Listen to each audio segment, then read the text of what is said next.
Yo, Miles Lowe, host of the Do Better Show over here at the Do Better Network, saluting you, everybody who made our first show a success, got our launch off the ground.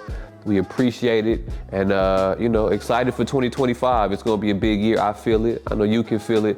Let's make sure we make it happen together, okay? Let's break the business first though, okay? Look, this is your chance to partner with us here at the Do Better Network going forward, all right? We need sponsorship inquiries to send us an email at thedobetternetwork@gmail.com. thedobetternetwork@gmail.com. Whether you're a clothing brand, a author, you do healthcare, crypto, whatever it is, financial literacy, you got a court, whatever it is, this is your chance to partner with us, okay? Hit us up at thedobetternetwork@gmail.com or on Instagram at thedobetternetwork. That sounded stupid, that sounded crazy, put all the badges out there, but whatever. Hey, or at the Do Better Network on Instagram, okay? And stay locked in with us going forward, okay? Look, next episode, let's get straight into it. Joel Maisonet, an LA-based creative, entrepreneur, curator, overall incredible thought leader, gonna give us a lot of game, something I think you can use. So if you're creative, this is the episode for you to get some gems going forward. So don't touch that TV screen, don't touch that phone, don't touch that dial, whatever you're listening to us, whatever you're watching us on, we appreciate you here at the Do Better Network. Lock in.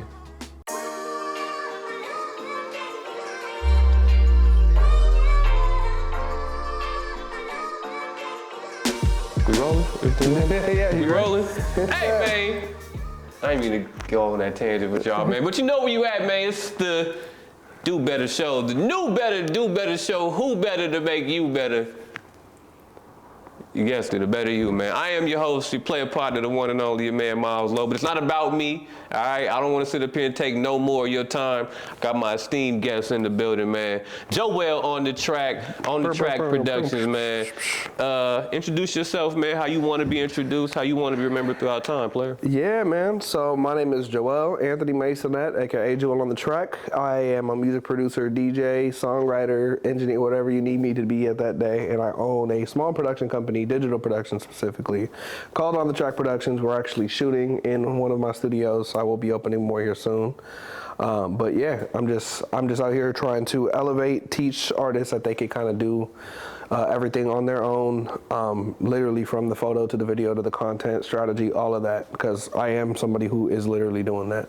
It's like you can be what you need to be if you're willing to be it, you know? So. When you say teaching artists to do everything on their own, what does that look like? Is that teaching them, is that showing them how to do everything on their own specifically? Or is there also, let me cut your thought, or is that also include like coaching them to do things better, do things right? It's a good question. I will at some point literally be teaching how to do it. I have some ideas for whether it be different avenues, whether it be like YouTube or actual in-person courses. I do a lot of nonprofit work, and I plan on doing more in the future. But one of my biggest things that I noticed when it comes to being a creative in general, and this is like producer, songwriter, whatever, right. Is that you essentially do have to rely on people to be a creative at some point, obviously. If you graphic design, you need a client, right? If you sing, you need a producer and an engineer. But the system that I'm creating, I'm trying to make something where you're able to do a collaborative effort and be able to kind of cut out those middlemen that you would normally otherwise go to. Is it gonna fuck up because I did it because it's calling off? Or like the little pop filter thing? No, it unclipped all the way. Keep going, my bad, I didn't mean to cut you off. No, you good. Make sure we don't mess up the sound that is. No, you good. Shit. I think I saw the little pop filter fall too. Yeah, I seen it. Keep going on. But yeah, whether it be through my actions, whether it be through actual teaching lessons or some sort of something, it's that you can in fact come together and create literally a means of production. And I think that a lot of artists seek out means of production, right? They go to a recording studio to record their ideas. They find a photographer, a videographer to capture their ideas. Well, what if you just create a group, a system, whatever, where that's all built into it, where you're coming somewhere and it's a collaborative effort with everybody to put on this thing. And me being somebody who, the newest thing that I got into was photo video, but that's at this point what I majority do now. So like I'm doing that, social media, content management, brand management, all that type of stuff. And then still doing the production, songwriting, engineering stuff. So it's like, at some point you will be able to come here or somewhere like here, and we can top to bottom kind of do everything for you. And we can make it not only collaborative, but we could take your ideas in mind and put those out in whatever medium or fashion that you want to. And you don't have to go and try to do one, all this on your own, two, fund it all on your own, and three, deal with somebody who is going to essentially take your vision away from you and make you into what they think is going to work best. Gotcha. Which I think a lot of situations can become when it comes to dealing with labels or investors or whatever. Yeah. Is there a standard for the people that you will or will not work with? There is one big standard, and the rest of it is kind of just like development and where you are as an artist or creative. And that is your willingness to do what is necessary. I am willing to do what is necessary. I have slept on cement floors to build the sets that are in this studio, like dead ass on cement, on a yoga mat on a cement floor. So to me, if I'm willing to go above and beyond for these things that I'm trying to do and this dream I'm trying to build, I won't allow myself to be around someone else that will not do that. Yeah. And it's, however, whatever that means to you, if that means invest a lot of money into yourself, if that means you're not willing to like put money into your look, if that means you're not willing to go fly somewhere and do whatever it is that you got to do because like you're just busy or whatever, it's like, okay, well, I'm busy too. Like I'm shooting podcasts, editing podcasts, scheduling people's content, doing stuff like this. So it's like damn, all right, like you Jeff Bezos, nigga, because I'm trying. Like I said, I'm trying to build something with people that are passionate about what they do. Because I'm passionate. Yeah. Like this isn't hard for me. Doing something like fucking sleeping on the cement floor isn't ideal. But if it is what I gotta do it because it's gonna get the shit done, then I'm gonna get it done. And I just want to be around people that feel that same way about what they're doing. That it's like, look, I don't care if we gotta leave this studio in 12 hours from now, and then I gotta go straight to work for an 8-hour shift after this. We're getting this shit done. I can do that all day. Okay. I mean, more also on which is a great answer, and it's honest and genuine. Thank you for saying it like that. I'm more curious of like, you know, what's the word? The moral fiber of the people that you work with, the moral fiber of the product that you're gonna put out is gonna be coming out of, you know, your studio that you're gonna be a part of. You're signing your name off saying, yo, just walked out from my supervision produced this. Yeah. You know what I mean? Is there a level or standard of that, or you know, because I know as an artist we come with so many different visions of our own, and I notice from my experience, a lot of engineers, producers, studio owners, they'll tend to, you know, just let shit be bullshit. You know what I mean? Let me cut loose, man. Don't let the bullshit be the bullshit and not have any type of, you know, opinion about it because it's, you know, they're getting that check for it. I'm not saying everything needs your expert opinion on it. Sometimes you gotta let somebody be what they are. For sure. But I meant kind of more on the fiber of what gets produced, the fiber of the people that you choose to collaborate and work with and bring into your space. Yeah, no, I think my biggest thing is I do believe really genuinely in free speech, whether I agree with you or not. So there will never be a messaging issue. However you want to put out your message, unless it's something like genuinely egregious that I just can't get behind. But like I have a pretty flexible opinion on that. Like if you want to put out some shit that's going to be offensive to specific types of people, well, if that's your art, I'm gonna just help you do it to the best that I can, right? If it is something I'm specifically putting my name on, the quality is more the quality of the actual work. If the work isn't good or if the take isn't good, like let's say if I'm working with an artist and they want to put out something that I'm just not, like, it's gonna make me look crazy if I put it out work-wise. Like, creativity, do you. But if there's a mix issue that you want your like kick drum this is gonna sound stupid. Like literally just like it's 99% kick drum and then the rest of the song. I'm gonna go, look, I don't know what the fuck we're doing. Like I can send you these stems, you can go do whatever you gotta do. But again, that's more like a standard of like, I want my, like the product to sound like something specific. Now, again, I'm still even flexible on that, but it's not, just don't be a terrible human being. That's not too much to ask, you know? Yeah. Do we want, you specifically, do you think we as a culture should we require authenticity out of our artists? It depends on, because that gets us in trouble too with having people be too authentic and too real in their music. no, for sure, which I will say, if you want to be narrative, I have no issue being with doing that, right? Like if you want to play a character. With being authentic. Well, but with being inauthentic. Like Okay. let's say if you want to put on a character, like it's not really going to be you. You want to go to like red carpets and act the ass, and that's really not who you are. Like fucking, hey, if that's what you want to do, let it rip. But I do think when you're saying something is true, when it's not true is where you really come into an issue, right? Like you'll have an artist like Lil Tecca, who admitted it in his, like, he did the Genius interview about one of his songs. He's like, I ain't got no guns, I don't shoot people. Don't do that. He's like, this shit just sound cool. Like, I'm so for that. If you're really not like that, I'm not pro acting like you're like that, right? And like, this is why I take issue with like even some like gangster rap and stuff like that, because you'll meet people and they'll be nice guys, and then in their music they're sliding on this and finamming and scamming, and it's like, sir, I know your parents. No, you don't. Like, fucking calm down. That's where I take an issue, because you're just perpetuating a negative stereotype for money, essentially. And there are people that really live that because they had to. And that, to me, that is appropriation, right? Like you're appropriating people that really had to do that. And that's just as corny to me as, I mean, I can just, whatever the corniest thing you could think of is really. Like Logic. Yeah. That level corny. That's hella corny. But to me, Logic is himself. Like Logic. Yeah, I can accept the Logic because he's just him, right? Like I gotta do better, y'all. I gotta do better. Well, no, but to me, like started. if you're being yourself and I don't like it, I can at least appreciate that you're being yourself. Okay. Now, if you're being yourself or if you're not being yourself and I can tell, oh yeah, I'm just not fucking with it.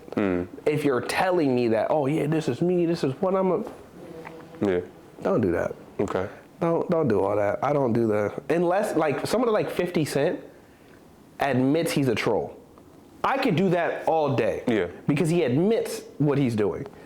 But plus, he also has a background of authenticity. Yeah, as well. He so was it's not like he had to live that. He really got shot 9 times. But that's what I'm talking about, like living that life, right? Like somebody can talk like they're about that. I'm never going to be like I'm just throwing up fucking sign language. I'm not that guy, right? But I am a man, and I'm not gonna ever go out of my way to try to attack somebody.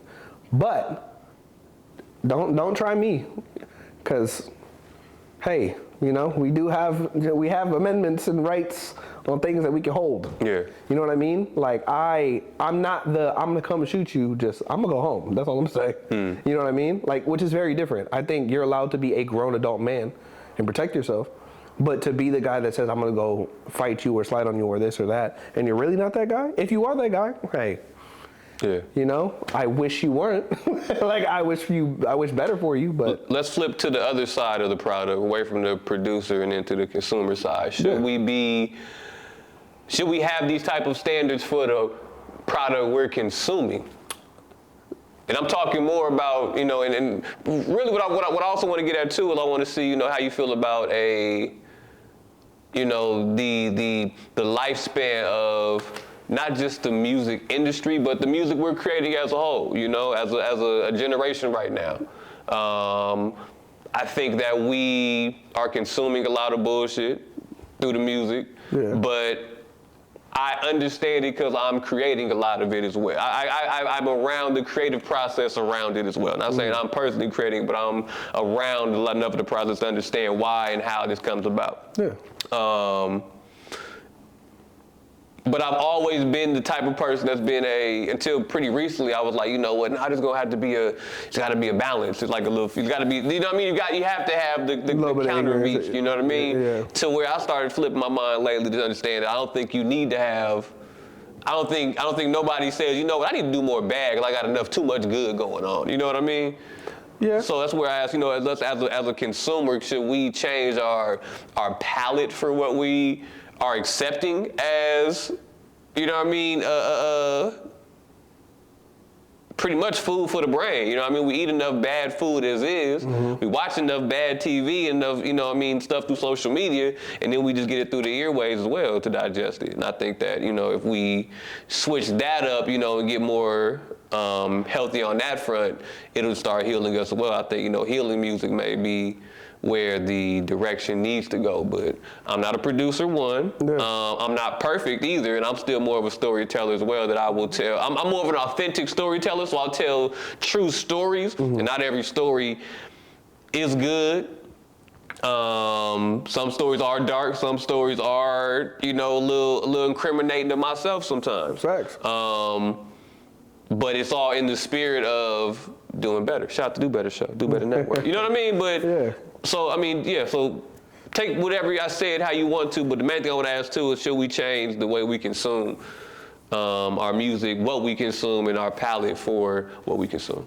Well, and there's a couple layers to that question, but I think the best way that I can kind of sum up how I feel about it is that, like I said about I believe that you should be able to say what you want to say. For sure. How you want to say it. I'm with that too. And I never want to act like I act like that's the case. I love you. Like, say what you gotta say is art. There's still an art factor to it too. You gotta be creative. For sure. Well, and this is where I think older people, old heads as they're called from time to time, I think this is where they miss the mark on kind of reaching out to these kids, is that you have to let them grow up, right? Yeah. And a lot of times, like, if you're 40 making this I Kill Nigga music, you need to sit the fuck down, right? Like, you're a grown adult. You're supposed to be setting, like, to me, I genuinely believe in, like, positive masculinity. When you're young and you're doing dumb shit, we've all been young and done dumb shit. We've all made mistakes. So at a certain age, you should be wanting more. You should be providing a service or providing a higher purpose for your community. And I think there's a lot of selfishness in music. Like, I think a lot of people make music talking about, like, doing drugs, for example. They don't really even do drugs like that. And that's not fair, because somebody's gonna listen to that and take that as, not only are you're doing what you're doing, but it's cool. And then they're gonna go do that, right? Now, if you're Young Boy, for example, Young Boy's really out there doing that shit. Like, these kids in Jacksonville, these kids in Chicago, they're talking about their life, and that's their life. So who am I to judge their life? Because they grew up in a situation where that is their life. So who am I to sit here and go, no, they shouldn't be able to do that? Now, do I think we should be glorifying the killing of black children? Absolutely not. But at the same time, I have to accept that this is reality. Life sucks. Life is nasty. Life is weird, gross, despicable. And I think art is telling of that. And when you put, like, certain music, unless it's exploitative in the sense of, like, you're taking advantage of your fan base, I don't necessarily see an evil in supporting these kids and what they're doing, because a lot of times this is their way out, right? So even though they're talking about sliding and all this kind of stuff, it's like, yo, what if that's the only way he's gonna make it out of that situation, and that's the only way he knows how to talk? Some people are born into really shitty situations, and until they start doing better, they can't even start fixing shit. So doing better. Yeah, creating from where you are, I'm never gonna hate on you. But like I said, if you're creating music that is exploiting a culture, a movement, a certain lifestyle that you're not doing because it's making you money. Like, there's kids that grew up in good homes. Talk about they pop this and they got demons, and I'm like, the people that you're LARPing as, like... It was a great point. You said LARPing at one time, too. Yeah, well, it's like the people that you're LARPing as, it's like, damn, they're really getting shot at. Right. And you talk about sliding on what ops? Fucking Gerald from 3rd grade that stole your girlfriend? Like, relax. Right. Like again, that's to me, I can't get behind that. I can't get behind, I'm acting hard when I'm really not. Right. And I'm trying to, like, benefit from a real situation that really sucks for people, and they're just talking about some shit that they're going through. You know what I mean? So then I asked, you said that, you know, creating from where you are, that's all they know. Who taught you all you know? And, you know, when did that become, why are we still, we're such an advanced society, right? I went to Africa, and I just seen, it's like I saw so much stuff from the past over there currently. From the fashion to haircuts to the music they listen to. I saw G-Unit sneakers. Like, people love G-Unit sneakers out there, bro. I love 50. Right. 50's Mr. World. He's a real Mr. Worldwide. 50's that 50 Cent is that dude in Africa. Like, he's him in Africa. And, you know, I realized then how far ahead we are as a society from just a world point of view. You know, we're futuristic in the stock market, we're futuristic in the, you know, AI and crypto space, and we're creating all these different, you know, constructs politically in this country. But we keep being reactive and not proactive on the music side and creation.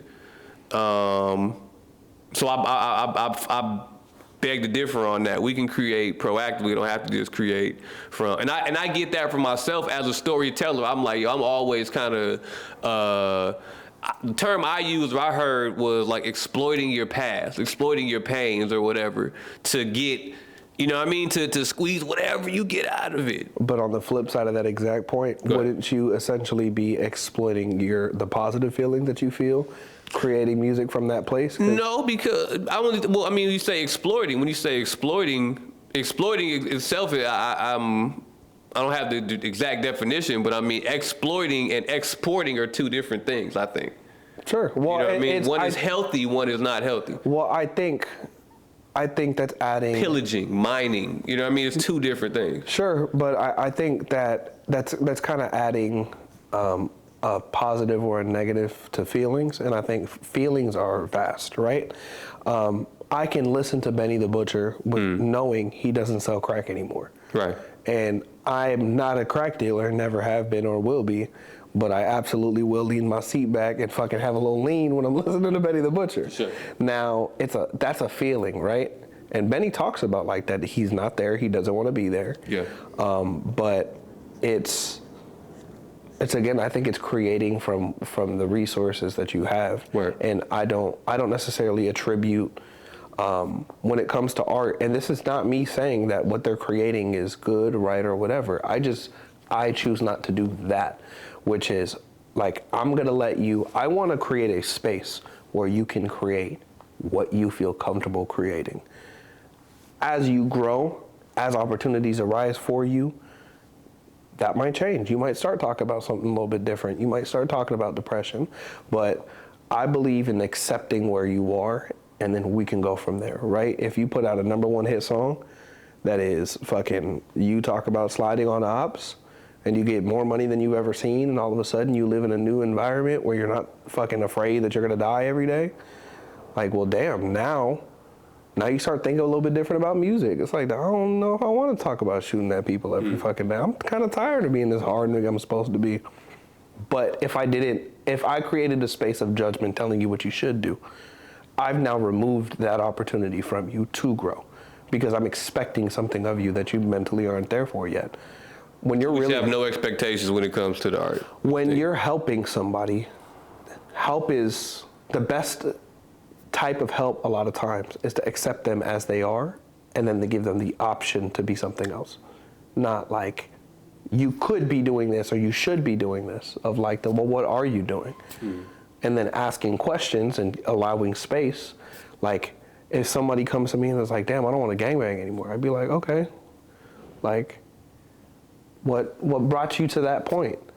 Like, Is there somebody in your current life that you feel like is keeping you there? Do you feel like it's peer pressure? Like all of those types of conversations can happen just by me not judging you for being a gang member. I don't necessarily agree with gang banging because I don't think it's like conducive or productive to society. But I don't have to hate you for being a gang member because that's more of a product of your environment. Right. So I can accept as a product of your environment that certain choices were made, possibly out of desperation, possibly out of no better options, possibly, I don't know, you might have been getting beat up going to or from school. You might have been in your family, might have been in like generations have been in this. So again, just by me allowing you to be yourself, it's giving you the opportunity to think differently. I think differently. I read books. I had to learn a lot of things. I had to learn about a lot of ideas before I got to this point. So putting them in a position and in a place where they might hear some different ideas. Yeah. You're allowed to be around. Just don't bring that shit over here.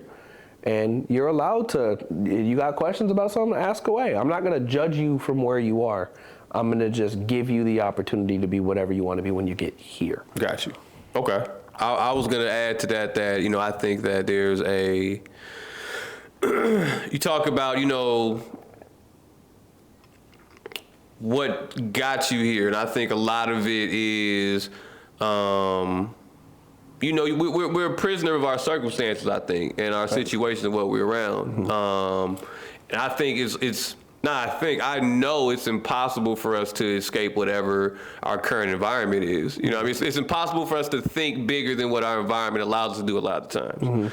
And so when you're saying that I'm not going to judge you, I'm going to understand you first, as opposed to I'm going to take the masculine route, not challenging the masculinity part of it, just saying what I would consider to be the masculine route. Like, all right, cool, let's jump straight to the procedures, to the shifts, the logical stuff that's going to change right here, right now, and then we can assess your state of why you are here, but we're going to put you here, and that's going to be step one. You know what I mean? Step one isn't going to be, we'll accept you and let you grow through it. We could also make it to where it's, you know, it's a full-blown conscious shift. I'm not saying there needs to not be a space for the creativeness of it. I'm just saying us as a consumer, what we glorify and what we, you know, what we're accepting of, you know, because even at what you're saying is acceptable, right? Even if you're saying Benny and slide music and traffic music and,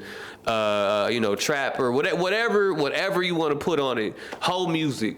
You know what I mean? There's a lot of people who are making music and making hip hop and are a lot more demonic than just the ones that we're seeing. Like, oh, that's acceptable. You know what I mean? Like, at what point do we draw the line and say, you know what, this is where we stop at?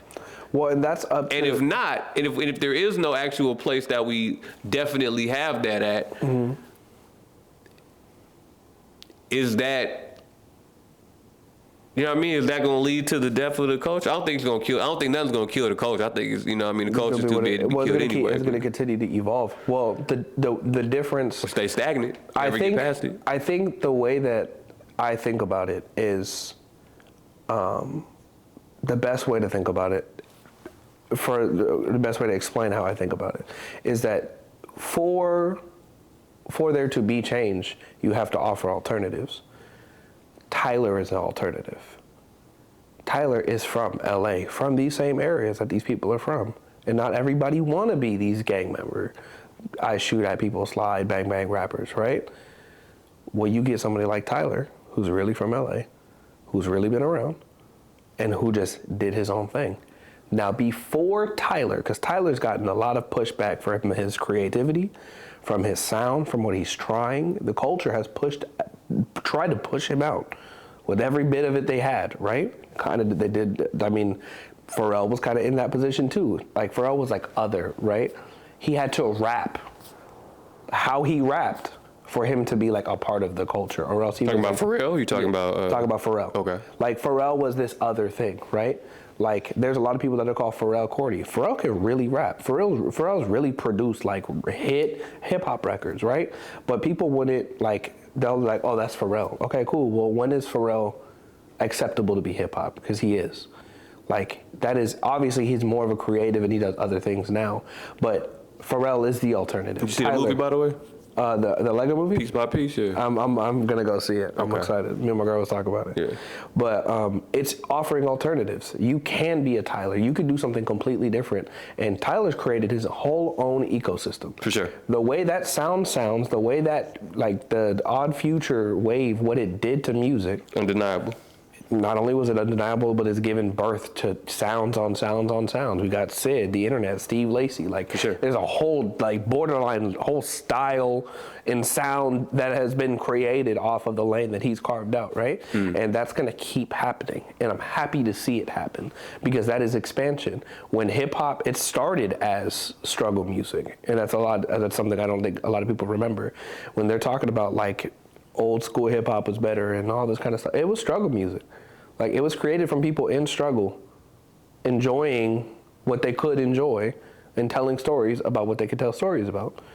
A lot of the reason it may not have been as dark was because record labels weren't letting it be dark. And then when they realized there was a place for that, then they put out the gangster rap sound, right? And think about how much pushback NWA got because they were the original gangster rap. And think about how much pushback they got at every step. But now think about where those people are, those people's families are. They're not in those positions anymore because they don't have to be. Because they created from where they were and they got somewhere. And now there are alternatives. Dr. Dre's kids aren't in the hood. Ice Cube's kids aren't in the hood, right? A lot of these rappers, Chief Keef, he lives in LA. Like, that was a real Chicago gang member who did a thing, had it blow up, and then changed his life for him and his friends and his family. Again, to me, when it comes to understanding how you can change your life, the first step isn't, the judgment is necessary because you have to have discernment. Right. But I don't think the discernment comes before the decision. The decision is, do you want to change your life? As a man that has a family that I provide for, I do help people. I do things like nonprofits and stuff. I am also very masculine in a lot of the ways that I handle things. I handle things very forward, but if you're not there yet, all I'm gonna do is push you away if I start there. Like, I'm not gonna come at you like that. It's like, okay, well, when you're ready to have that conversation, yeah, we need to have a conversation. We got some shit we got to talk about because that's not cool. That's not cool. You did that. You can't be doing this. You're not gonna bring this shit over here. Again, I am still, at the end of the day, a man. Like, and if somebody comes over here and think they're gonna punk me, we can handle whatever we gotta handle then. But I hope it doesn't have to get to that point. But that comes with the understanding of you've made the decision that that's not what you're gonna be. And if that's what you're gonna be after you've made that decision, if you wanna roll back on that, you just can't be around here. The thing that I'm trying to create is the freedom to express, right? I'm trying to create a space where artists can come to do video, photo, music, content. I know people that do clothes. I know people that do a lot of different things. And I'm trying to create a space where you have no limits. So when you've decided that you have no limits is when you're here.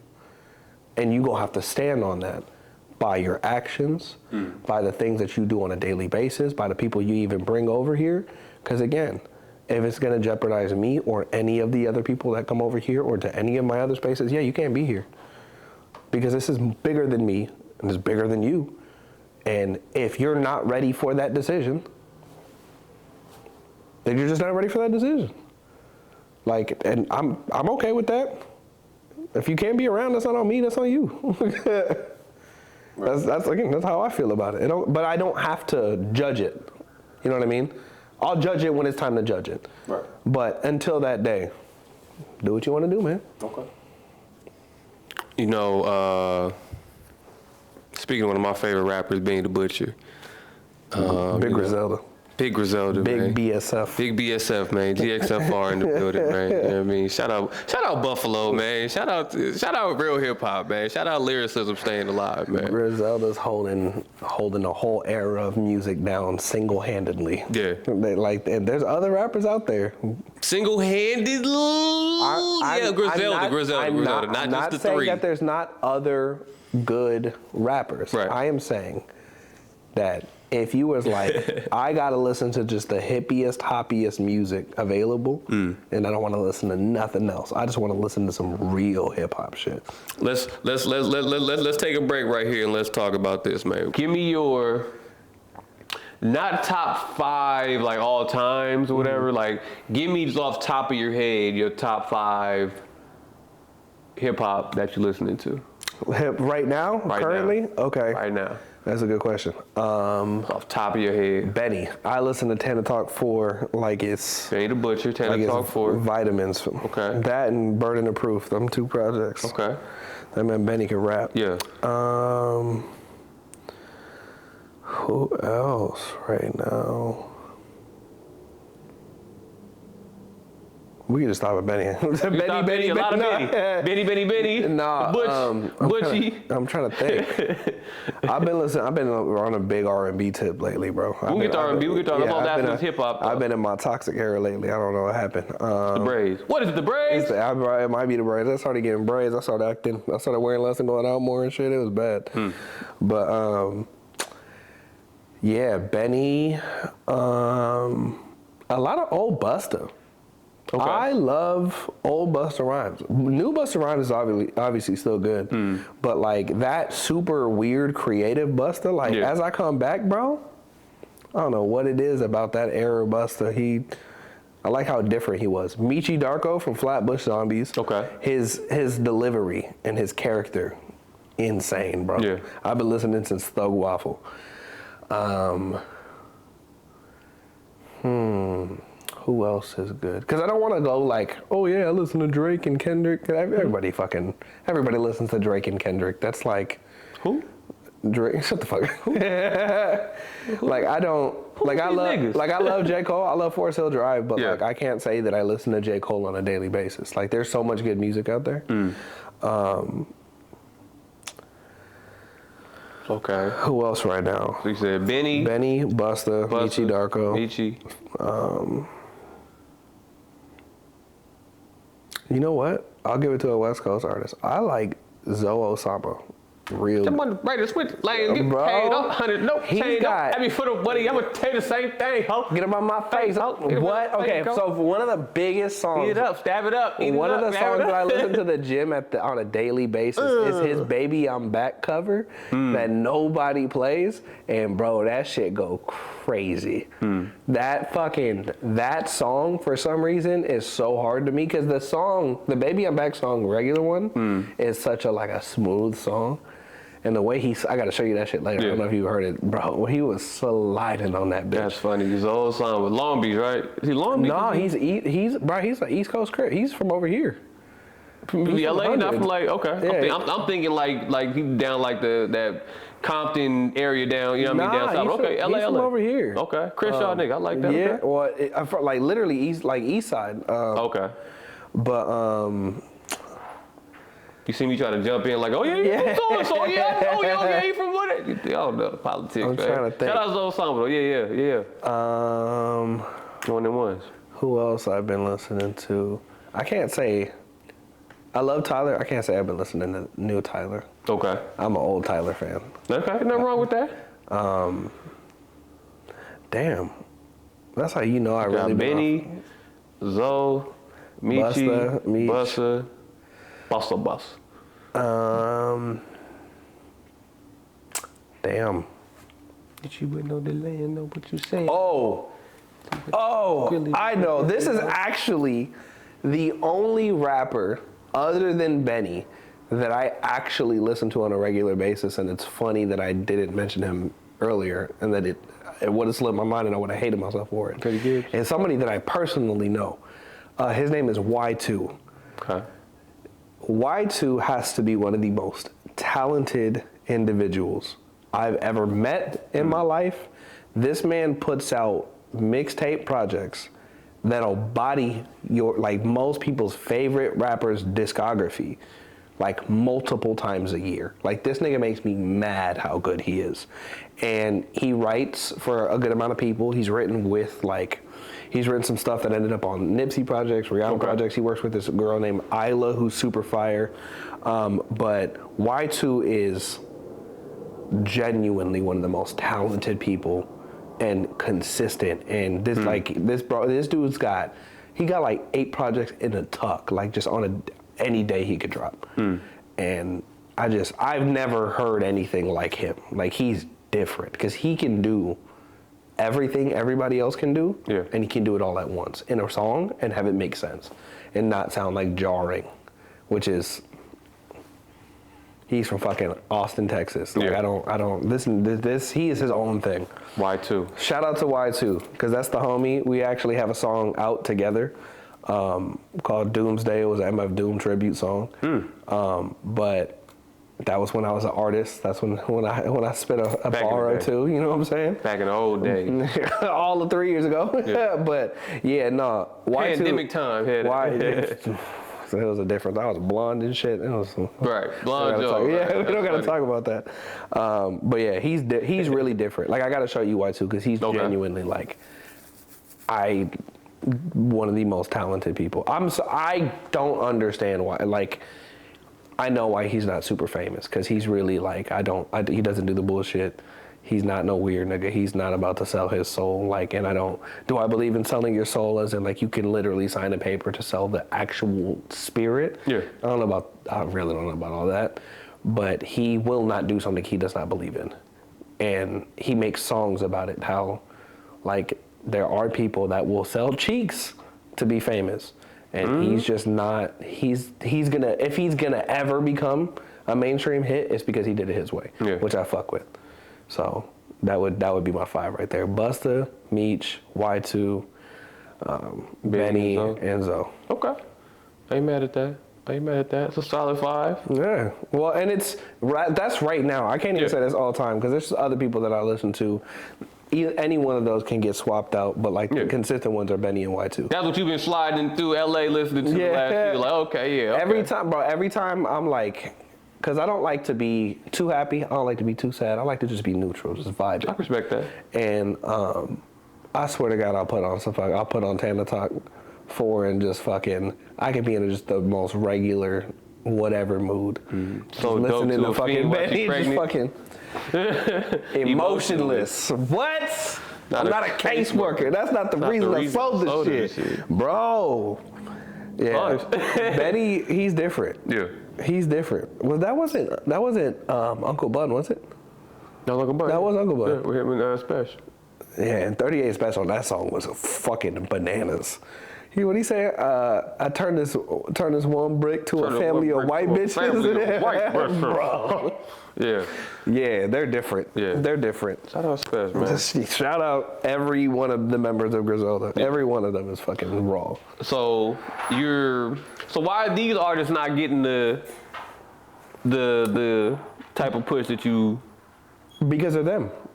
And what I understand about music is that you got to make music and understand your audience. Audience also has to do with a lot of timing, right? There are artists like Benny, 90s, Benny would have been a top 10, top 5 rapper of the time selling fucking arenas. What made Benny worse over the years? Why is Benny not at the same level of value? It's not that he's worse, it's that the culture has changed, right? So we don't like Jay-Z was one of the biggest rappers in late 90s, early 2000s, right? Do I think Jay-Z in modern era would do well? I think Jay-Z has reached a status where it don't fucking matter, right? But Jay-Z can do whatever the fuck he feels like because he's fucking Jay-Z, right? Okay. But where he came up, the era that he came up in was perfect for the thing that he does, and it was doing. I think to be an artist in today's times, you got to be a specific type of artist, and there's not a lot of artists that can transition smoothly into new eras of music, right?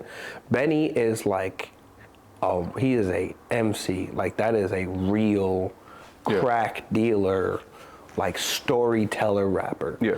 That's not what the masses appreciate of a rapper at this moment in time. Right. Like Travis Scott is one of the biggest artists out right now. Drake is one of the biggest artists out right now, and they make music for very specific environments, and it works, right? Like fucking Playboy Cardi. Yeah. You gonna fucking might get socked in the face in a mosh pit at a Playboy Cardi concert. But that's what that music is for, right? Yeah. That's what the kids want, and that's what's going to work. And the youth dictates culture, because culture is created by the youth. Like, whatever is popular culture is essentially dictated by the people that are going to consume it, push it, and support it the most. Hip-hop's multi-generational now, though. But when's the last time you paid for a concert, personally, paid for a concert to go see somebody you liked? I just paid nice ticket to go see Dom Kennedy. Okay, so Dom, but when was Dom Kennedy at his peak? When you were younger, when you this morning in the car driving home. when you were please make it home. Say he's stealing for him. Well, but it's when you were youth. The taste of your youth essentially, like, it curates your taste. Unless you become open-minded and start listening to newer stuff. Typically, when you were like somewhere between 10 to, like, let's say 25, is when you're gonna kind of that is where you are molded into what you like. Okay. Sonically, visually, you kind of like, again, unless you become open and willing to take in new information, that's most people just kind of like what they listen to in high school is just what they like. And if it doesn't sound like that, like the palette that they created, then they're just not gonna want it. I still think we have enough. We're so influenced that we don't determine ourselves what we like and what's good to us. Because I've also, sure. I still think we still do. I think we still get force fed our own influences. Because I spent a lot of time going to clubs at Dre's in Vegas and seeing, a lot of your favorite artists. You know what I mean, with the big diamonds and shit, and all they do is just walk around the stage and it's like, okay. It's because that's what we allowed. We allowed that to happen. Exactly. So like that, but that's no artist development. But they hold that thought. But that also, what I'm getting at though, is I think that we still. When did Dom not become good enough to pay money to go see? When did all these people, just because they're everything dies out, energy dies out. So just because their attention isn't at its all-time high doesn't mean that the art tailors off. And I think that's one thing I want to get at too, to get, understand that we need to get to where we stop, what's the word I'm looking for? God damn it, what's the word? We stop letting that it's a young man's sport and, it's all about the youth that influence the culture. That's not the case. I understand that's where the energy may come from, but like I said, this is a 50+ year multi-generational culture that we living in. And I remember being in the early stages of doing music coming up, thinking to myself that y'all ain't heard of Soulja Boy? Y'all don't think Drake is better than what? Y'all, what? You know what I mean? Like, it's just, that doesn't mean I was right just because Drake was doing more numbers than Busta Rhymes was doing. You feel me? It just means that that's where the attention is right now. Yeah, but I got a big rebuttal for that. Well, and I think this is something that, especially too, as we get older. You calm down. I got hype right there. No, I'm happy you did, because I have a good answer for this. When did you have the most time to consume new music? Want to know the honest answer? What? I consume more, I think, new music. I'm different because I've done radio. So like there was a big time where I discovered a lot of, and I did old school hip hop radio in Vegas. So it was a lot of hip hop I got, a lot of like, like Motown era R&Bs and like Dusty's back to, Lil Richard. But as far as like that I discovered and consumed new music, I really didn't do the most until really right at the pandemic, because I wasn't streaming music. I was doing stuff from YouTube and picking my own songs, like making my own playlist type shit. So I didn't really like discover a lot of the catalog that I really listened to. I knew the artists, I knew what I liked, I knew my artists, but as far as like catalog deep diving, I really discovered so much more music since 2020 alone. So, and how old are you in 2020? 26. 26. Okay, so that's still technically considered youth to a lot of people. One. Before that, you found music through your friends. You found music through whatever was on the radio, right? And it meant more to you at that time because you had no responsibilities.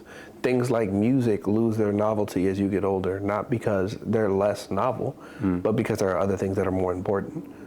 how good or bad the album is depends on how much stake you have in that album being good or bad. Like, for example, people can talk about like a Trippie Redd, right? And Trippie Redd was at one point one of the biggest artists out in the rap category. Yeah. Now, when he started to make music that didn't fulfill what his fan base thought it was, they're like, oh, he fell off. And that's where a lot of people do this whole, he fell off, he's not whatever, right? But it's because the music means so much to them at that point because of where they are in life. When you're late 20s, early 30s, 40s, whatever, with a family, you don't give a fuck what these people are doing. You're like, oh, look, a new album out, cool. Yeah, that was pretty all right. Oh, yeah, I didn't really like it that much. And then you move on, right? Okay. When you're 16 and you hear the new Tyler album, and it's sound you've never heard and things that you've never thought about putting together, it's like, it opens a new world to you. Music is mystical, it's magical. They popped your little music cherry right there. And you got the little touchy-feelies to Tyler, and now it's like, oh, this is the greatest ever. Well, and when you get older... Well, I call cap, though, because then you have the nerve to disrespect something else, though. It's not like you're disrespecting something else that you don't know as well. Well, so the next point that I was going to make was you typically, that magic happens when you're younger and you have the time, right? You have the time to really sit down in this music. It means that much to you because it's, in a lot of cases, that's all that you have going on in your life. You have the time to take in all the stimulus. And then when you get older, typically people kind of keep the taste that they developed when they were younger because they're remembering what that magic felt like. Right. They're not actually, it's not, you're not listening to if you listen to new music and you get that feeling back, it's because it's typically reminding you of that thing that made you feel that way, right? But again, there's not a lot of people. I listen to new music all the time. I like new genres of music. I like Norwegian black metal. Have you ever heard of Norwegian black metal? It's heavy, it's dark, it's some evil shit. But I'll listen to it. Well, and it's like, these are like real life, real Satanists. Yes. And I'm listening to this shit like, damn, like where you gotta, to get here, like where do you gotta go mentally, right? Yeah. Like, cause to me, I find shit like that interesting. So I can do that. But then there's people that it's like, they grew up on hip hop, they like a certain sound or a version of hip hop. And if I showed them some shit like that, they're like, man, turn this shit off. It's like, okay, well, you just missed out on a whole opportunity to learn about a whole culture that you didn't even know existed, right? Because you're cutting it off because of this palette that you developed. Me, I didn't, because of the way that I was raised or whatever, the way I grew up, I had a lot of time spent by myself. So I got into what I liked because I liked it, not because my friends liked it, because I didn't get to hang out with my friends all that much. I spent a lot of time with myself just learning things, finding things, listening to things. And it makes you think about a lot of things very differently because you realize, like, I heard friends like, oh, that band sucks. Yeah. They've heard all of one song by that band. How they know that band sucks? Right. Like, but their friends say that band sucks, so it must suck. And I never had that experience with music. I just got to enjoy music. Yeah. And because of that, I just continue to enjoy music no matter what it turns to or from. This is why I can deep dive and find a Benny in an era where like the Travis Scotts of the world or like the Drakes or the Kendricks, like they're the popular ones. But I'm like, I could find a Benny because I know what I like. You know what I mean? And I don't think a lot of people take enough time musically to do that anymore. Once you get older and it's time to start having responsibilities, other things become more important. Luckily, because of what I do, I get that opportunity. I get a lot of free time to learn new podcasts and information and music. And that opportunity and that pleasure is not lost on me that I get to have that. So I definitely try to live it up to the best of my ability because there are people who work a job where they can't just listen to music all day or learn about something new. And like, again, to me, like they're gonna like what they like. And if they liked what they liked 16 years ago, that's just gonna be what it is, you know? And to me, there's a lot of people that like, let's say 2000 to 2020, like they might have caught an era of music in that. And they're like, oh, well, the music was better then. Every generation does that. They're saying the same fucking thing. Right. You fell in love with music at this point. This is what it felt like when I fell in love. That's what it sounded like. So that's what you think is the best. Right. There's a lot of really cool shit coming out all the time in every era. You know? You ever heard of D1, the rapper? No. Dope dude. He's real. You know, he's real conscious, progressive kind of guy. I watched the interview with him and a brother named 19 Keys. Okay. And they were talking about, funny you said that, they were talking about how like nostalgia, how people like fall in love with nostalgia and get addicted to nostalgia. Thanks. And nostalgia really has the same effect on you as trauma would have. That trauma, you know what I mean, trigger how it would trigger you. And creates a physical, emotional, mental response. It takes you back to that time that you love so much with it. You know what I mean? Positive PTSD. Exactly, but that doesn't mean, because, and also too, what I was getting at that is because you were saying that at first though you're in this sense of discovery, which I think is where we need to be at, focus on the future as opposed to being focused on the nostalgia. Like saying Kofa, feel the nostalgia, you know what I mean, look back, but still keep walking forward and not saying, take me back here. And I think that's where, you know, a lot of our issues run into at. For sure. Well, I also feel like when the people that are doing that typically are people, like to me, I'm very open because like earlier how I said I'm very open to people and where they're at. I'm also like that with music. Like I will put on a Chapel Roan project as a black African American mixed whatever you want to call me man. I'ma listen to this little queer white girl making this music for this specific community that I'm not a part of because the shit sound good. Right? Like, the music's not for me. I can accept that it's not for me. Billie Eilish ain't for me, but she can fucking sing. Like, I don't have to be the Norwegian black man. Yeah. Like, I can listen to it and be like, damn, this is fucking crazy. Like, this is interesting. Sonically, this is nuts. Okay, well, I'm not gonna fucking become a Satanist because I thought that music was good or interesting. Like, I can just appreciate it for what it is and keep it pushing. And I think a lot of people, they're so used to giving themselves completely to a sound or to a culture or to a vibe, right?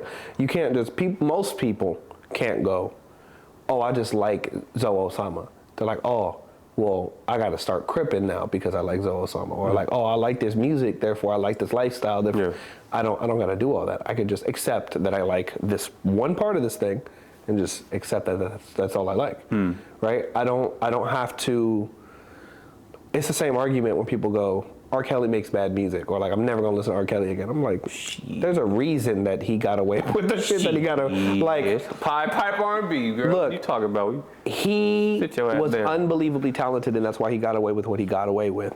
It doesn't mean that he sucks. So that's a crazy argument, right? Like, I'm not gonna say remove the content from the person. I can just accept the shit was good. Just because he's an evil human being don't mean the shit wasn't good. Like, that's why he was able to be evil, because the shit was good.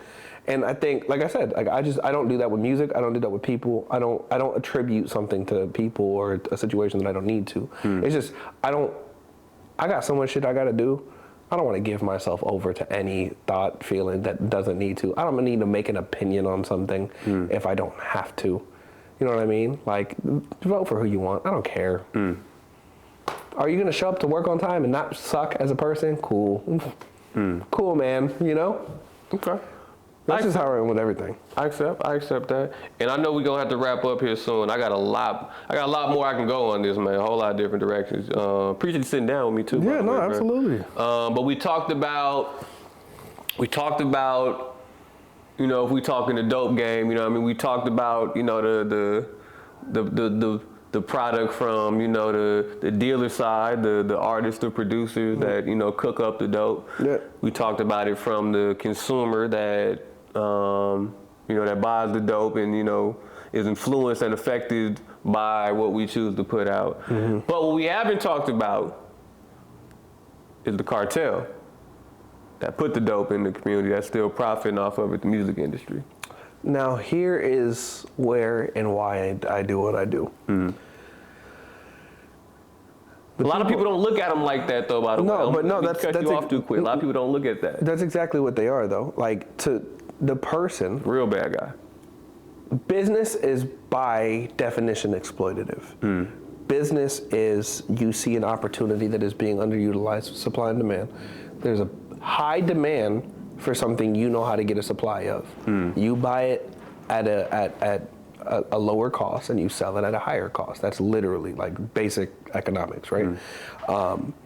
Now, they saw suffering and they sold suffering. Now, this is where I get into like how you were saying earlier, where you're like, do you feel like there's a lot of pressure or there's a lot of, like, do you want to put pressure on the artists? No, because the artists are living that life. They're the ones suffering that, the suffering they're talking about is their own suffering, right? Now, where I take issue is these large corporations taking very high, very high insurance policies on these artists.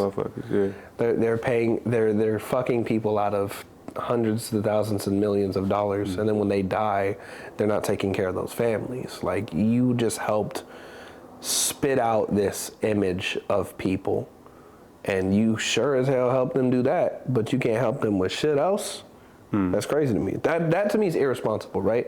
It's, you want the benefit of success without the responsibility of the image that you just portrayed, right? Like, and why is it like, and you have the criminal justice, I mean, fucking Thug is a good example of this. Thug has to do like a benefit concert against gang violence. Right. And why aren't we doing that to labels? Why aren't we doing that to the people that have helped perpetuate these images, that are essentially watching other kids kill other kids? Because it's not like they're out seeking what works and they're promoting what works. Now, here's the problem. What works is just as much their fault, because they're not giving other options or alternatives. They're just exploiting this cash cow, which is the fucking suffering, the struggle, the trauma. It's predatory capitalism. And I, as somebody who I will call myself a capitalist, like, I can accept the business side of that, but at the same time, this is where I can attribute malice, because you know what you're doing, and you're still doing it. Like, that is where, if I got 20 artists signed to me, and all of them are talking about killing people, you have a type. You have a type, buddy. And to me, that's where it becomes a problem, right? Now, it becomes a problem for me, because then it leaves way for those types of people to infiltrate the industry and then continue to perpetuate that. Like, the entertainment industry in general, there's sharks in the water, right? Like, this is an evil industry, because you are taking something that works and pumping as much out of it as you can. That is exploitation. Like, that is exploitation. And obviously, to some extent, you can make it fairer, right? You can make it so that nobody's being hurt by the exploitation. If you look cute and you use your looks to make money, you're exploiting your looks, right? Now, I don't necessarily think it's good or bad or whatever, but when you're doing something that is obviously creating a problem, and you're like, well, I'm rich, so whatever, and you don't got to go deal with the consequences of this image that you just portrayed, I got more of a problem with the people doing the portraying, like with the pushing out the portrayal, than I do with the people doing the portraying. They're just trying to make money and feed their families, man. For sure. Like, it's the same. It's the same thing with like the literal like in some cases, like the literal cartels. Like, a lot of people get into those situations because they're trying to feed their families, and then there's the people at the top that are taking advantage of everybody else. And again, like, do I blame the guy on the corner trying to fucking feed his family? Not necessarily. You know what I mean? But that's essentially what artists are. Artists are just getting exploited. The music industry is not made to take care of artists, for artists to be successful. Look at who's making a majority of that money. Right. Look at how they're writing these contracts. It is a predatory loan. If they did loans the same way that people did recording contracts, that would be predatory lending, and you would be investigated by the SEC. Like, so I'm gonna give you $1 million, and then I'm gonna charge you 500% interest. You gotta pay me back 5 times before you get a fair split. Not 5 times and then you keep the recording or the whatever. It's 5 times, and then it goes from a single or 2% to 10%. Oh, okay, so they're expected to go tour, they're expected to go get plays, they're expected at one point to go sell records. And again, nobody was checking for this. And you capitalizing off their beef or their addictions and shit. You're like, this works, people want to see it, push it out. With no recourse, but with no care about what it's actually doing to the people, to the culture. And well, I'm okay with, I'm not saying okay, but I'm good with you not having care as long as there's repercussions for your actions. And I think we need to systematically put something in place to where we can start defending our art, and more importantly, the artists that are creating our art. Well, and then you get people like 50 Cent, right, who are telling black stories as a black man, who are trying to give people from these opportunities the opportunity to rise up out of this with whatever their good idea is, right? Where I take problems, like I said, when these suburban kids are now trying to portray an image that they're not. Right. Essentially, what these people are doing is making a lot of money off of these people harming themselves. And is it, again, as a business person. Drink your water, by the way. Drink your water. As a business person, I can accept and appreciate the business part of it, because you can also do that positively, right? It's what somebody used for evil can be repurposed, right? And they're doing business really well. So let's imagine that real quick. I don't mean to cut your wisdom, but I want to speed up. I'm glad we got here, because when I was texting this idea, that's what I was thinking about. I wanted to have a segment where we imagine what, we'll probably end here because a lot is going to come back for the second episode too, because we're going to have to do a second episode. For sure. But imagine what a healthy industry looks like. What is conscious capitalism look like? What is all the good and betterment and life-giving thread put into all this ideology? What does that look like, Joe? How do you do that? Considering that the thing that I'm attempting to build, I don't think I will speak on that one. Okay. Just because that is literally the business model that I'm attempting to figure out now. Okay. So I want to enjoy the thing that I'm building and see it come to fruition. Okay. Without putting any ideas out there that I'm not getting paid for. Respectfully, I respectfully understand that. I get that. So, but that is essentially the problem that I'm trying to solve, is that you do have, again, you got sharks in the water. And they do business good. They do all of these things good that you don't necessarily have to be a shark to do, right? You don't have to be shitty to create good relationships with people across the industry, from radio to like video to TV to live performance. Like, you don't have to be a terrible person to meet those types of people, right? You don't have to be a terrible person. You don't got to be a shitty producer and try to take advantage of your artists to be able to make a great record with somebody and help them like cultivate a sound, right? Like, you don't have to be a terrible manager to like help somebody get to where they got to get to. Like, there has to be a way of creating a system where it can be mutually beneficial for everybody involved, and you don't have to do what people have done the way that people have done it, right? Like, you're telling me that there's no fair way to create a Beyonce? I don't buy that. I think there is. I think it's going to take a lot of work, and I think it's going to take a very specific group of people, and everybody's going to have to be willing to play their part, which that's going to be the hard part, is like bypassing inherent greed. Greed is a built-in human emotion. The desire to make sure you and yours are good, and have less of a care for others is definitely like been part of humanity for as long as humanity has been.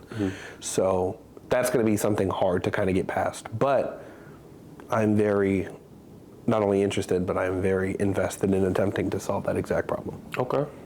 I respect that. Good answer, by the way. Yeah, man. So this is my last question then.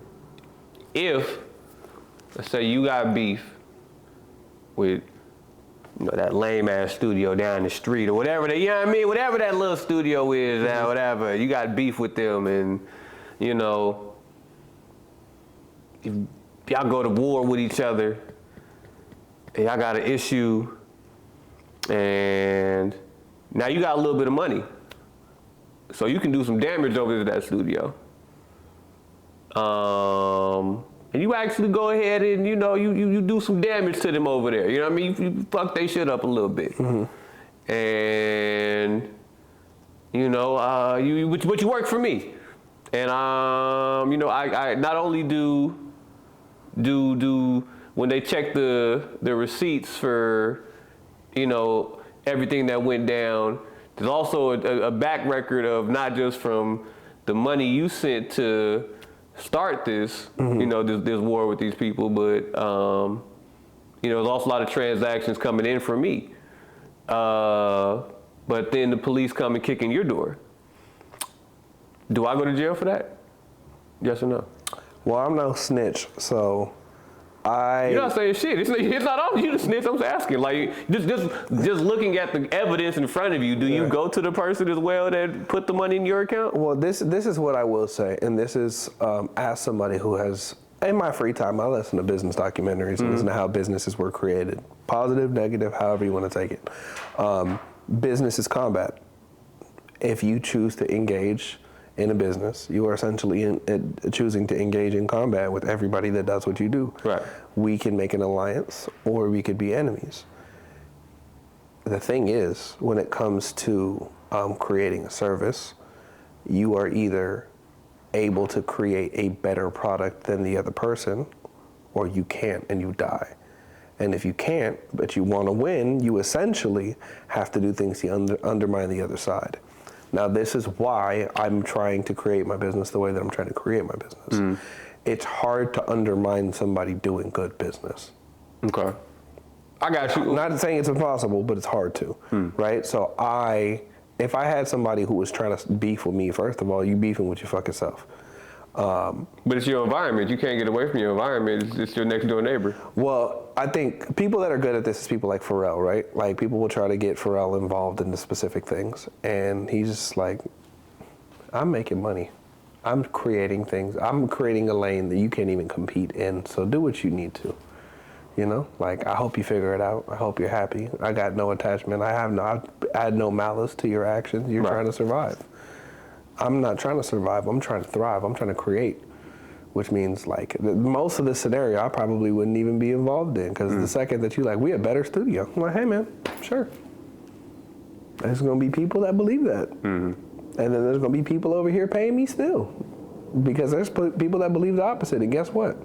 Whether you feel that way, like that, whether the other people feel that way, they need to win. I'm like, cool. If that's what drives you to be better, hey, I'll gladly give you the competition. But to me, it's not a competition, right? Like, to me, it's just, I'm just creating something. I am doing what I believe I was put on this earth to do. Okay. And all the extra shit, like, I'm all down for, like, again, friendly competition, like, but this is mutual combat.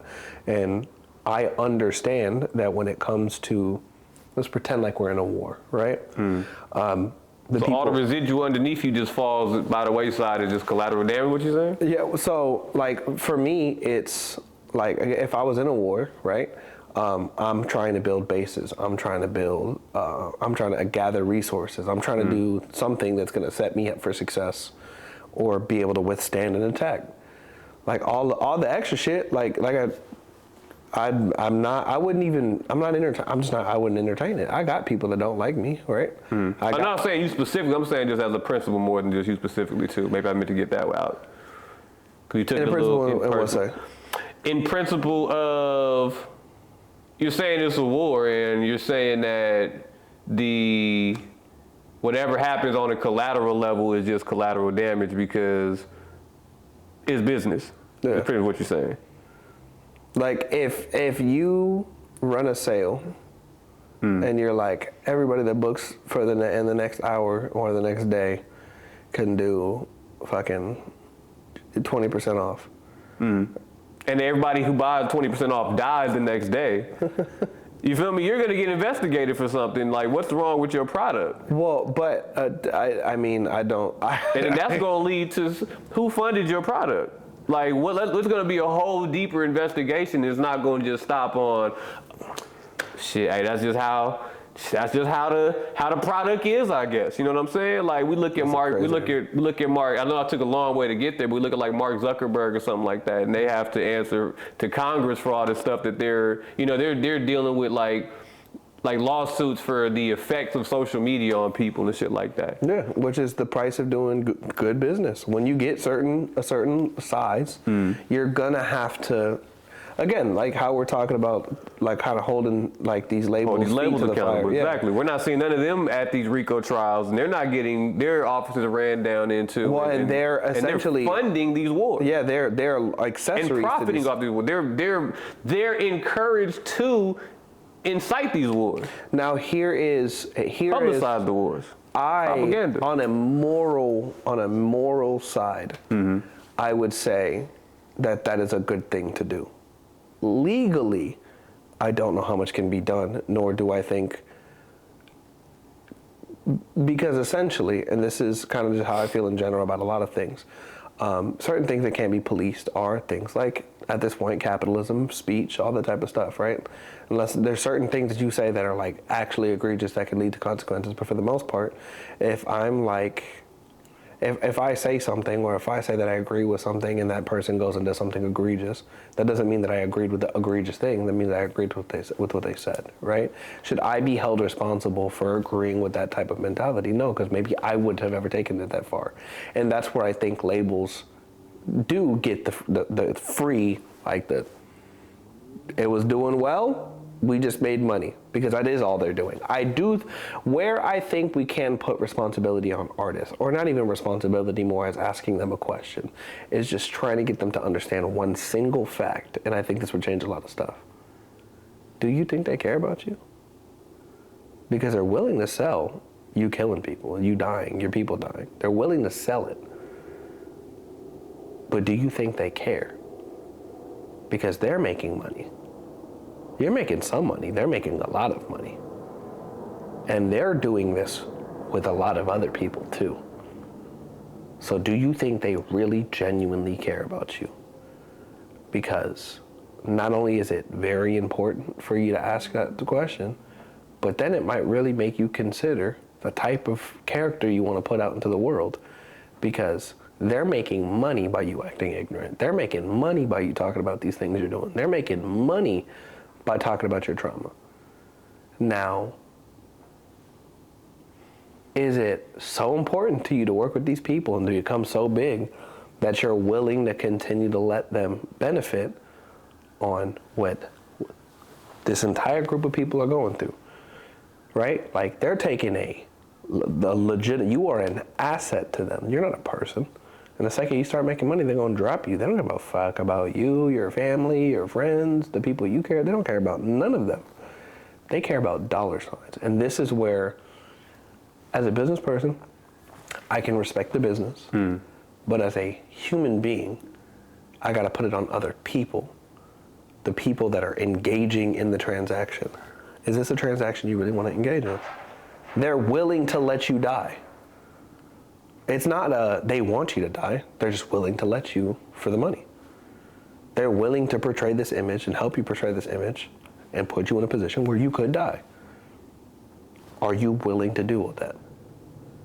I think if we start asking more people that question, because a lot of people don't care if they die. Okay, well, I mean, hey. Go on, young niggas. Like, yeah, that's what y'all want to be anyway. Y'all want to be YN so bad, right? You bet you ain't afraid to die, all this, that, whatever. Okay, cool. Then yeah, then go ahead and engage with these people, because they feel the same way.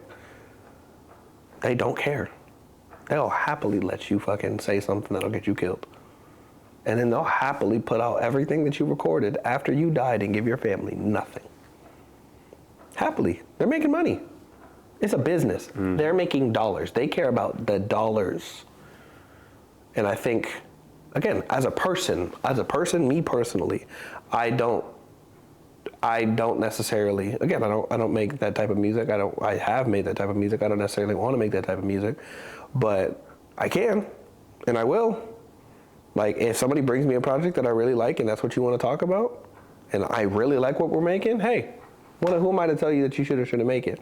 But when it comes to promoting it and making it a lot, like making a lot of dollars and all that kind of stuff, I'm not going out of my way to work with these people because it's working. That's just not what I'm doing. I would rather work on other things that speak to me personally. Now, if they got a cool new way of making it sound cool and fantastical that I just never heard before, and that's what I want to talk about, cool. But like I'm not seeking that out just because it works. Personally. There's enough of that. Go fucking sign with Atlantic or Warner or one of these companies that just want to see you make money at any cost. You gonna say their names in the video? You gonna get them? Well, no, they on our heads now. But again, I mean, fuck them, but they on our heads. Well, no, and to me, it's not even fuck them. You just got to understand what they are. They're a business. They're not a person. They don't got feelings. You're making them money, or you're not working with them. What are you working with them on? Because you can, and I am working with artists that we like their sound, and they're not talking about this shit. They're not talking about shooting and killing and dying and all this kind of stuff. Yeah. So they'll take you for other ways too. They'll take you if you're making money. Beyonce's making them money.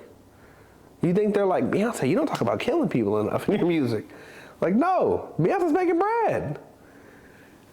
But they will sign this other shit. That's a you decision. This is why I put it on the person. This is why I don't, if somebody wants to get to the point where they're like, I think I want to make this change, I want to do something else, cool. That's why I'm open and willing and accepting. But again, they will take you however you want to come. I'm not going to sit here and act like I don't listen to EBK, J-Bo, Boogeyman. It's a good song. But unfortunately, he lived a life where he does what he does. He's in jail right now. Well, I don't know if he got out actually, but it's a good song. The business side, it's a good song. Let's promote this song. It's doing well online. At the same time, it's a kid from a really bad situation who might do some really bad things in that situation if given the opportunity for money, and you're putting a target on his back. You, as the person in the situation, do you want to be a possible lick? Do you want to have a lot of money and start buying chains and walk around with your homies, possibly having something bad happen to you? That's a you decision. That's not a me decision. I ain't gonna ask you to do it, but I can't tell you to not do it. I just can choose if I want to be involved in it. Okay. You know?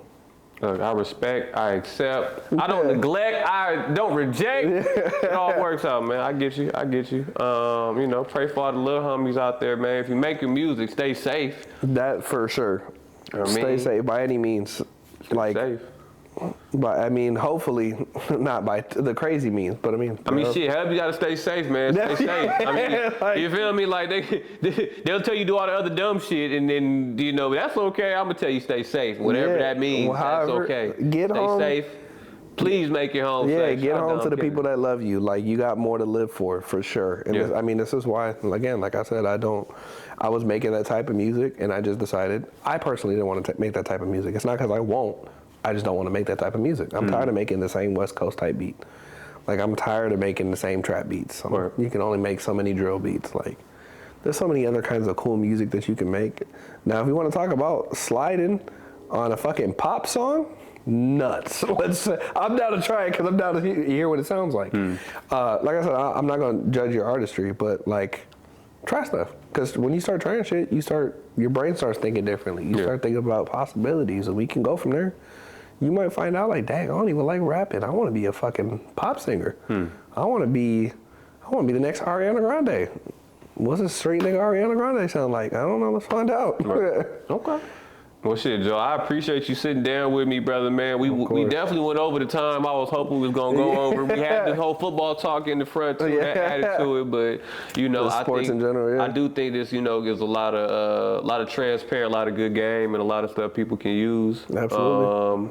And I think it's going to age well, for the artist that, finds out about this show, 5-10 years from now, or, however they end up here to tap in with what we talk about in this conversation. I think they're going to definitely benefit from it. So give them your socials, give them, how they can stay in touch with you, how they can book with you, services, all that stuff. Yes. Absolutely. As I said before, my name is Joel, okay, Joel on the Track. You can find me everywhere at Joel on the Track, or follow my company, On the Track Productions. literally how it's spelled out, or on the track LV on some places. You know, tap in. We do photo, video, content, music. We help build press kits, branding, whatever you need help with. I'll gladly help out. And one thing real quick before we leave that I want to kind of leave people with, and this is to anybody that does want to eventually become successful or whatever, or work with someone like me or whatever, work with somebody who's trying to do more. You literally try to do better. Try to do better. Well, trying to do better. Well, and if you're trying to do better, just understand that when you start to get in these upper echelons of trying to do things, and I'm not saying that I'm doing anything super crazy right now. You're doing better than you was. I'm absolutely doing better than I was. But when you get to a point where you start getting around these situations, especially when it comes to dealing with labels, I actually still will be and want to deal with labels, but they will sell whatever you bring them. So be sure that you're okay with whatever you're selling. Like, make sure you know what you are, what you want, and make sure that you're willing to stand on that, because you're gonna have to, and you're gonna have to deal with the positives, the outcomes, and the consequences of that. So I'm doing exactly that. I'm willing to put my blood, sweat, and tears into On the Track Productions and my stuff, and definitely keep that in mind when trying to figure out what you want to do, because whatever you put out there, whether it be a music, a song, a music video, a piece of content, the internet is forever. You'll never get rid of it. So just make sure you stand on what you do. You know, a lot of things you can't get rid of, man. You end up getting from them nasty women. So be sure you wrap that up too. You know what I'm saying? You if only they had a condom for social media. Man, you feel me? Social media condom is definitely, you know, a requirement, I think. Fund me, I'll figure it out. Hey, man, tap in with the people, man, that are trying to make these changes, man. Definitely gonna be a part 2, my man Joel. We gonna, you know, we're gonna talk different genres. We're gonna talk, you know, the different layers of hip hop. You know, it's not just an art. It's not just a sport. It's not just a fashion statement. It's a full spectrum of culture that comes along with it.